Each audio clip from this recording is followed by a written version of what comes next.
한국 사람이라면 종종 이런 선택의 어려움을 겪을 때가 있습니다. 짜장이냐, 짬뽕이냐, 후라이드냐, 양념이냐, 김치찌개냐, 된장찌개냐, 물냉이냐, 비냉이냐. 이런 선택은 개인적인 갈등으로 소위 햄릿증후군이라고 그렇게 이야기하죠. 늘 고민입니다. 식당 가서 뭐 먹을래 그랬을 때 그냥 알아서 딱 밥이 나오면 참 좋을 텐데 우리는 늘 고민을 합니다. 누군가를 만났을 때는 메뉴 정하는 것이 어려워서 첫 마디가 육회공 중에서 뭐 먹을래? 그래서 육으로 하면 육 중에서도 고기 먹을래? 아니면 한식 먹을래? 국밥 먹을래? 종류를 다 이야기하면서 점차 좁혀갔던 경험 한 번쯤은 있으실 줄 압니다. 그런데 그렇게 어렵게 메뉴를 정해서 밥을 먹고 있는데 바로 옆 테이블에서 내가 평소에 좋아하는 그걸 먹고 있으면 지금 내가 먹고 있는 것보다 그거 시킬 걸, 그게 더 맛있어 보였던 그런 경험도 여러분 한 번쯤 하셨을 줄 압니다. 이런 선택을 두고 겪는 갈등은요, 귀여운 갈등입니다. 그리고 혼자 하는 갈등이기 때문에 큰 문제가 되지 않습니다. 하지만 혼자가 아닌 다른 사람과 선택을 두고 어떤 문제가 생긴다면 그럼 이야기가 좀 달라집니다. 그때는 말 그대로 갈등이 됩니다. 갈등은 한자로 칡갈자의 등나무 등자입니다. 그러니까 칡과 등나무란 말이죠. 무슨 얘기냐면 하나의 나무가 있으면 이 나무에 칡은 왼쪽으로 감아 올라가고 등나무는 오른쪽으로 감아 올라갑니다. 그러니까 이 나무가 있으면 이 칡과 등나무가 서로 이제 얽혀버리는 거죠. 사람과 사람 사이에 갈등이 된다는 것은 하나의 문제를 두고 서로의 마음이 맞지 않아서 서로 칡과 등나무가 꼬이는 것처럼 꼬일 대로 꼬여서 서로 풀 수 없는 그런 상태를 우리가 갈등이라고 합니다. 그런데 사람이 성향이 다르기 때문에 어떤 문제를 두고 어떤 관점에 따라서 서로 다르게 접근할 수밖에 없겠죠. 근데 이것을 인정하지 못하게 되면 격렬한 논쟁이나 급기야 싸움까지 하게 됩니다. 이런 현상은 사람이 모이는 곳이라면 어느 곳에서든지 일어납니다. 그래서 동업자들끼리 싸우고 친구끼리 싸우고 형제끼리 싸우는 것이죠. 부부끼리도 싸우고요.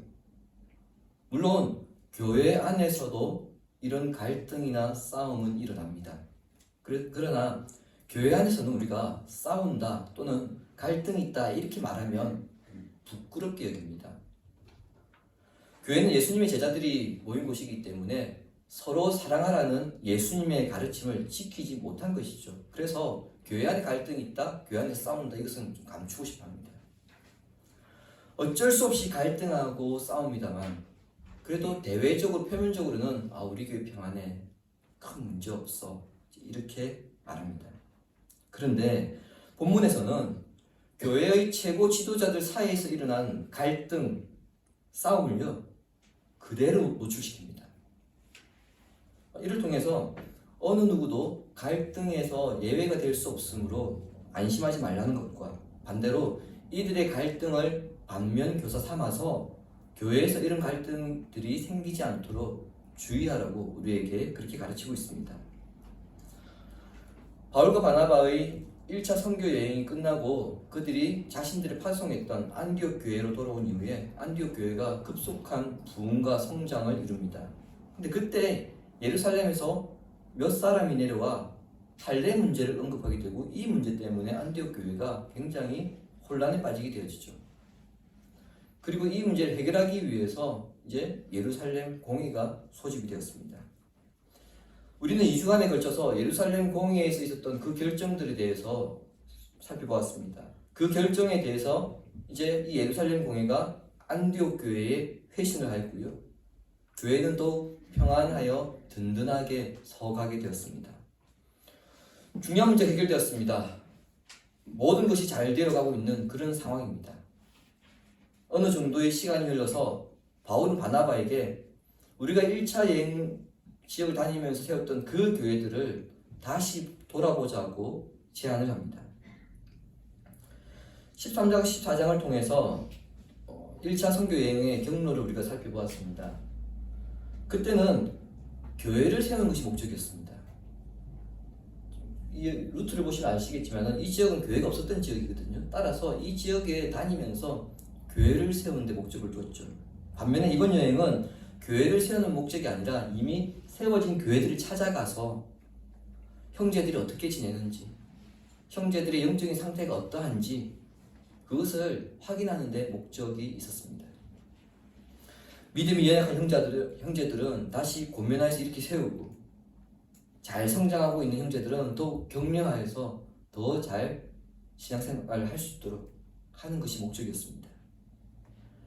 바울과 바나바가 이렇게 형제들의 안부가 궁금했던 데는 이유가 있죠. 비시디아 안디옥과 그리고 루스드라와 그리고 이고니온에서 바울과 바나바 일행들은 유대인들과 그 지방의 고위 관료들에 의해서 조롱과 핍박을 받았습니다. 그러한 환경에서 형제들이 살아가고 있었기 때문에 유대인들의 억압에 의해서 그들이 신앙을 포기하지는 않았는지, 세상의 유혹에 못 이겨서 교회를 등지고 다시 세상으로 돌아가지는 않았는지, 자신들에 의해서 세워진 장로들에 의해 교회가 평안한지 이런 것들이 궁금했던 겁니다. 바나바도 바울의 제안을 기쁘게 받아들여서 의기투합하여 2차 선교 여행을 이제 떠나기로 그렇게 결정합니다. 여기까지 모든 것이 순적하게 순조롭게 이루어졌습니다. 그런데 예상치 못한 문제가 발생합니다. 본문 37절과 38절 보시기 바랍니다. 바나바는 마가라 하는 요한도 데리고 가고자 하나 바울은 밤빌리아에서 자기들을 떠나 함께 일하러 가지 아니한 자를 데리고 가는 것이 옳지 않다 하여. 바나바가 이번 여행에 마가를 데리고 가자고 제안했는데 이에 대해 바울은 안 된다고 한 것입니다. 골로새서 4장에 의하면 마가는 바나바의 외조카입니다. 바나바의 입장에서는 혈육의 정이 있을 뿐만 아니라 주님의 몸된 교회와 하나님 나라의 미래를 위해서 장래에 아주 귀하게 쓰일 일꾼으로 그렇게 마가를 생각하고 있었습니다.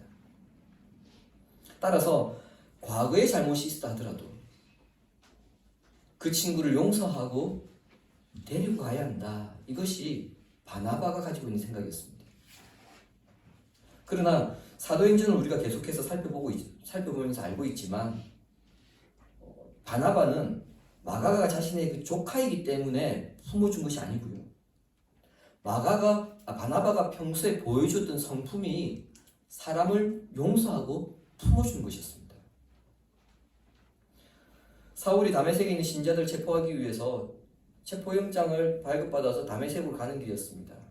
그때 사울이 다메섹으로 가는 길에서 빛 가운데 계신 예수 그리스도를 만나게 되어지죠. 사울이 변했습니다.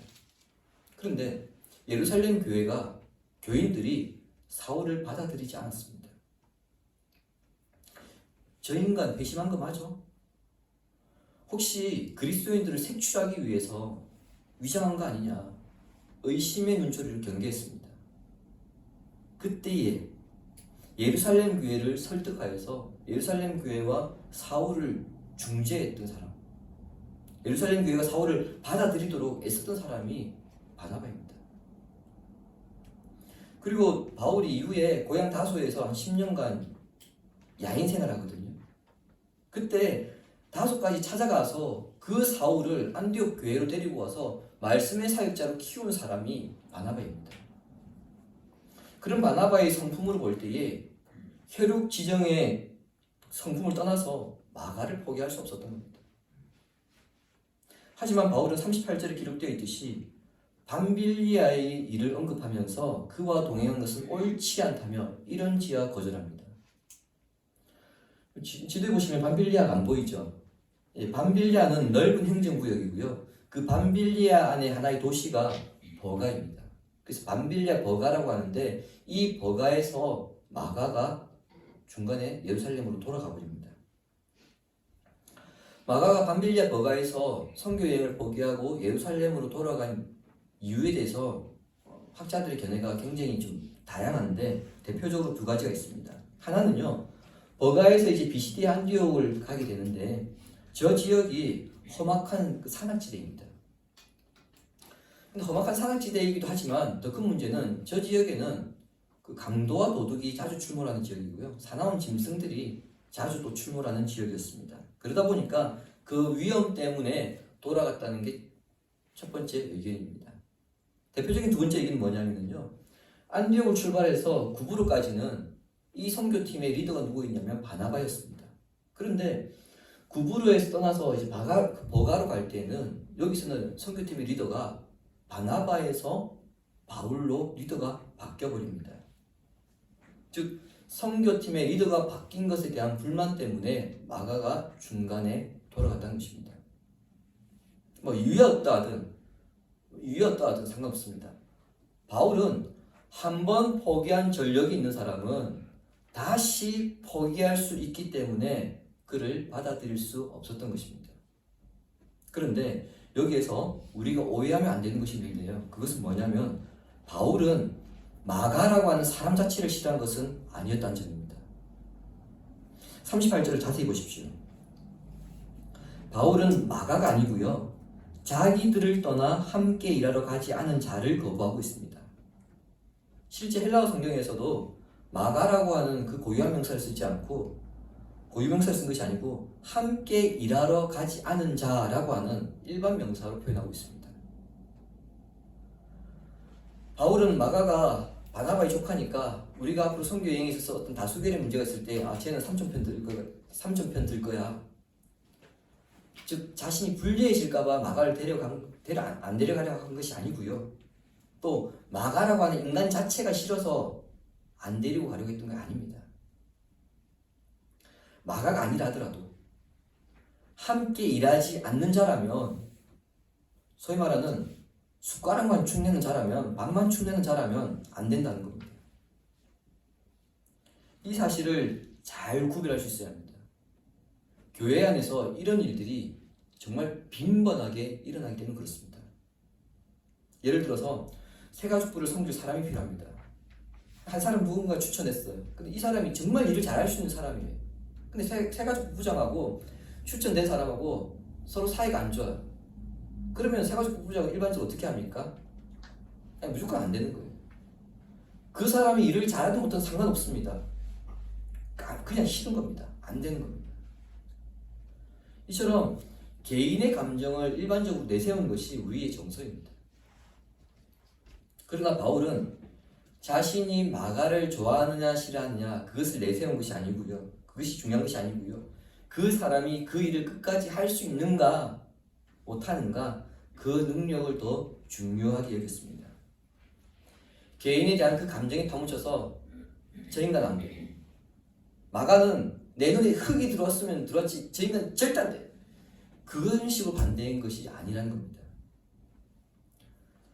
바울과 바나바가 이 문제에 의견 접근을 이루지 못합니다. 39절 초반부는요. 서로 심히 다투어 피차 갈라섰다 이렇게 기록하고 있거든요.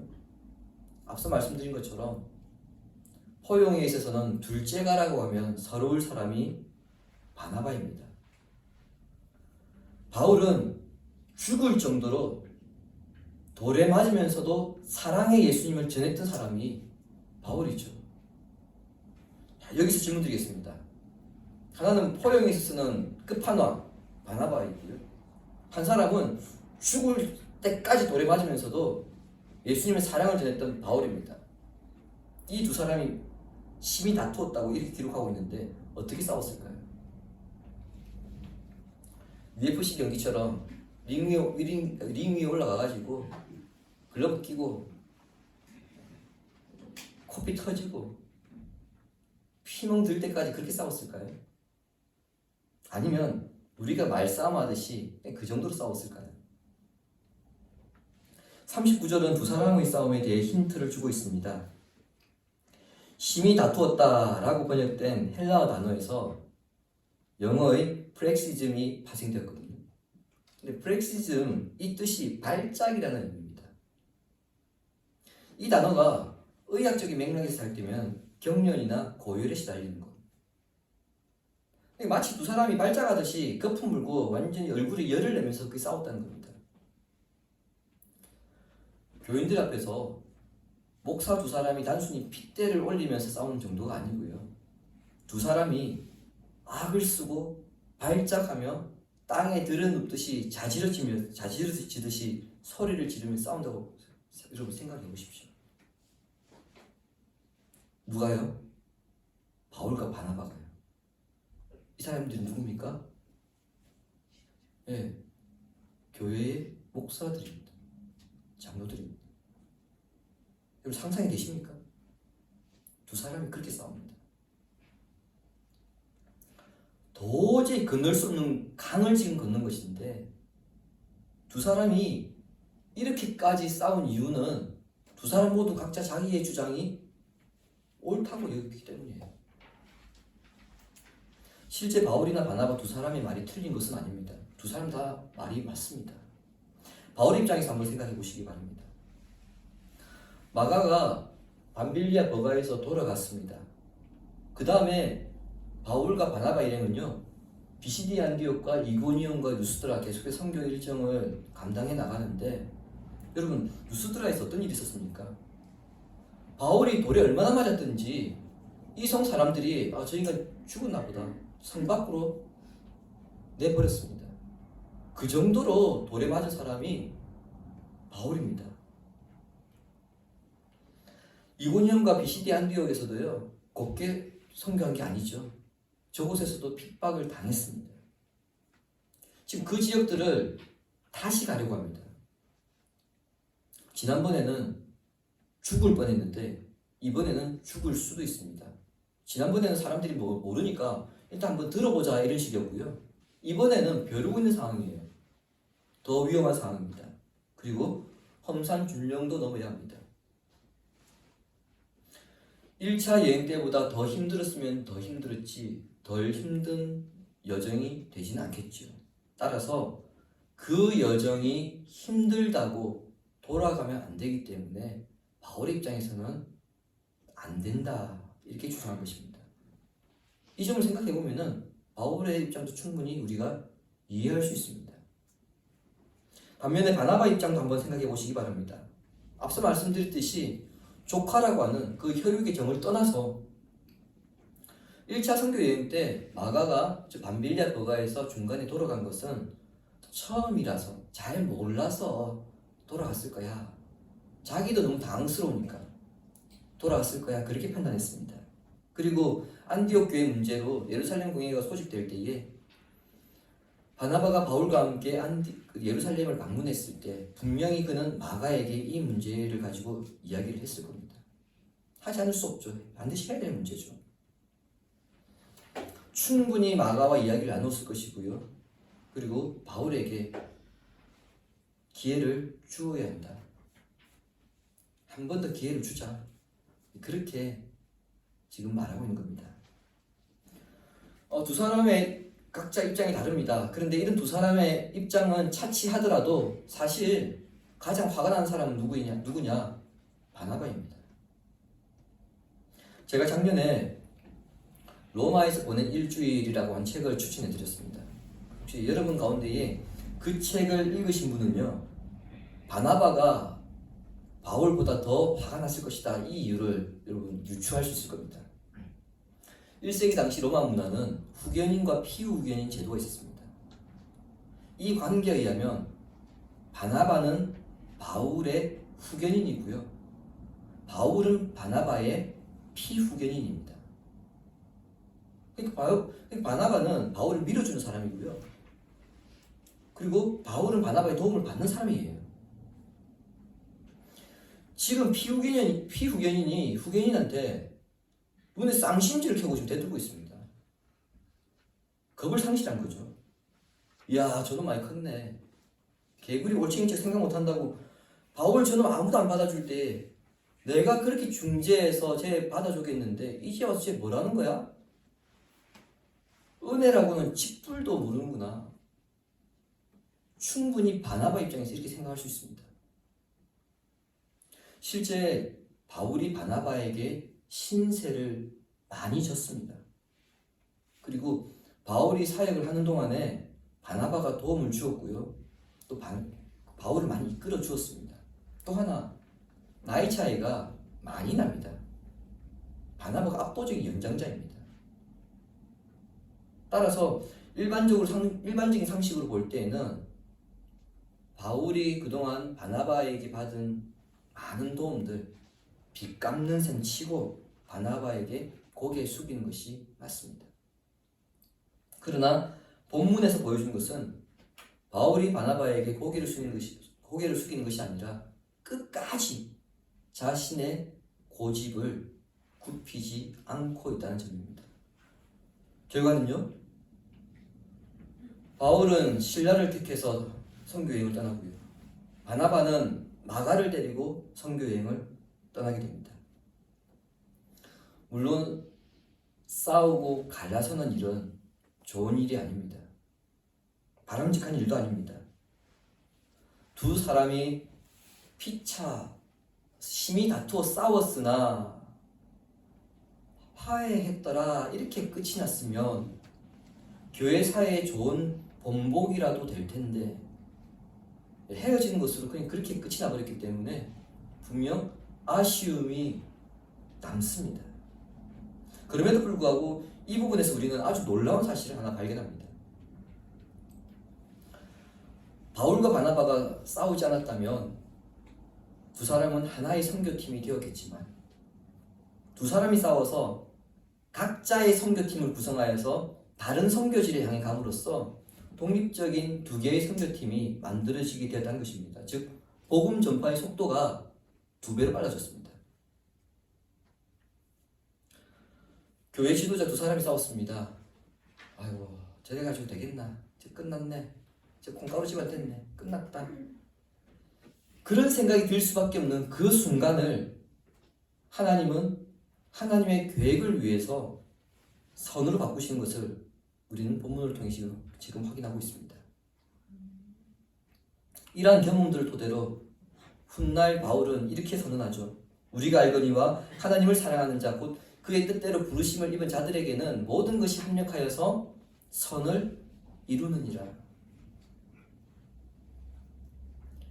주님이 사랑하신 성도 여러분, 본문을 통해서 우리는 교회 안에서 발생하는 갈등을 지금 대하고 있습니다.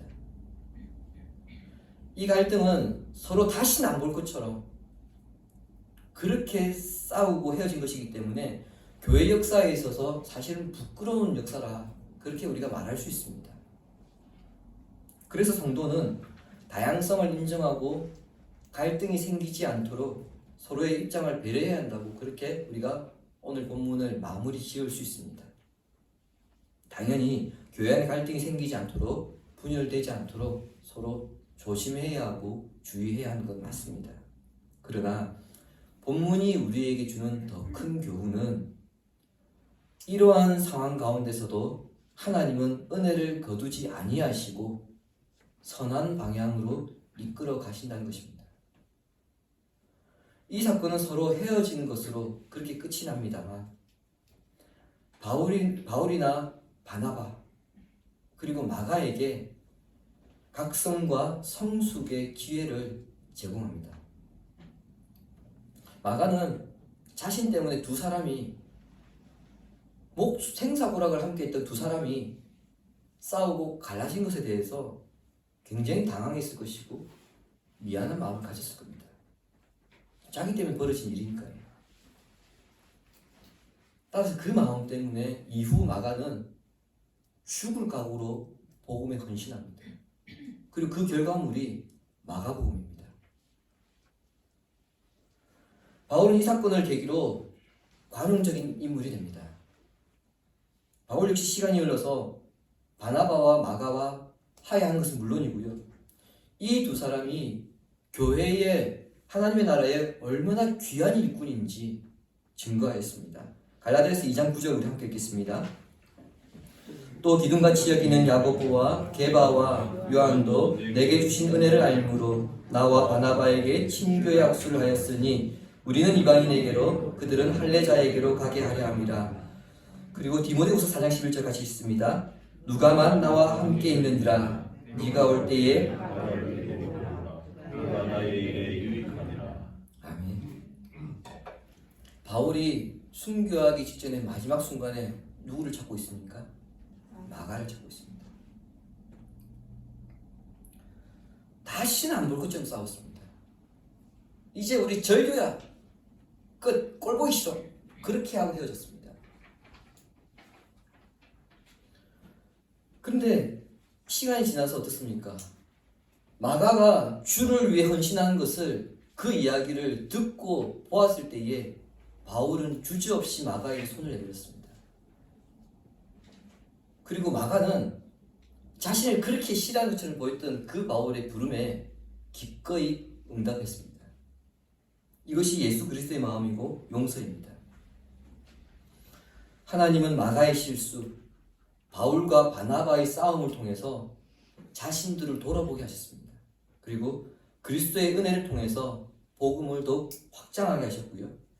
그들로 하여금 각자 예수님의 마음을 깨닫게 하셨습니다. 오늘 본문의 이 사람들에 비해서 우리는 더더욱 허점이 많은 사람들이고 연약한 인간입니다. 교회 안에 누군가가 예수 믿었다고 해서 그 사람이 하루아침에 성품이나 성향이 바뀌는 것 아닙니다. 하루아침에 믿음이 좋아지는 것도 아닙니다. 예수님을 믿은 지 오래되었다고 해도 여전히 연약한 부분이 그대로 남아 있습니다. 그래서 그런 것들이 교회 안에서 갈등과 충돌을 유발하죠. 자신의 결함 때문에, 결점 때문에 충돌이 일어나기도 하고요. 다른 사람 때문에 충돌과 갈등이 일어나기도 합니다. 그래서 서로 충돌하고 갈등하고 분열됩니다. 심지어 교회가 깨지기도 합니다.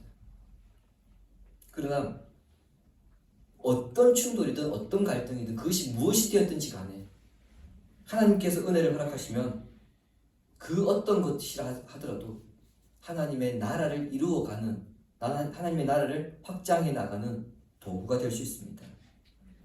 은혜의 손길이 자신의 가장 연약한 부분을 덮어주심으로써 여러분의 삶이 하나님께 귀하게 쓰임받는 성도가 되기를 성부와 성자와 성령의 이름으로 축원합니다. 아멘.